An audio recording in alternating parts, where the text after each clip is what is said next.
बनावट चांदी देऊन कुणी व्यापाऱ्याची फसवणूक केली होती।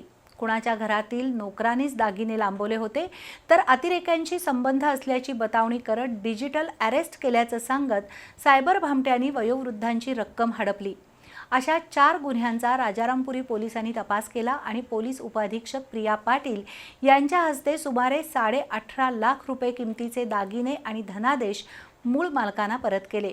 पोलिसांच्या या कामगिरीबद्दल संबंधित नागरिकांनी समाधान व्यक्त केलं। कोल्हापुरातील भक्तिपूजा नगरमध्ये चांदी व्यवसाय करणारे कल्पेश ओसवाल यांना एका कारागिरानं 5.5 लाख रुपये किमतीची 5 किलो 561 ग्रॅम बनावट चांदी देऊन फसवणूक केली होती।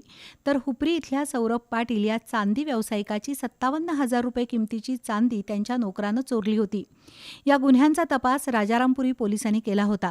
राजारामपुरीतील भारत हाऊसिंग सोसायटीत राहणारे राहुल हावळ यांच्या घरात त्यांच्या मोलकरणीनं 4.5 तोळे दागिने चोरले होते। या गुन्ह्याचा छडा राजारामपुरी पोलिसांनी लावला, तर डिजिटल अरेस्टची भीती दाखवून एसटी कॉलनीतील सेवानिवृत्त प्राध्यापक नरेंद्र शिंदे यांना सायबर भामट्यांनी 78 लाख रुपयांना चुना लावला होता। त्यापैकी 5.5 लाखाची रक्कम पोलिसांनी परत मिळवली।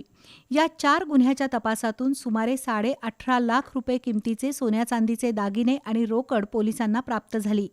न्यायालयीन प्रक्रिया पूर्ण करून आज राजारामपुरी पोलिसांनी हे पैसे आणि मौल्यवान वस्तू ज्याला त्याला परत केल्या। शहर पोलीस उपअधीक्षक प्रिया पाटील यांच्या हस्ते सोन्या चांदीचा मुद्देमाल आणि रोकड मूळ मालकांना परत देण्यात आली। त्यामुळे फसवले गेलेले नागरिक भारावून गेले होते। यातून एक प्रकारे पोलीस दलावरचा विश्वास दृढ झाला।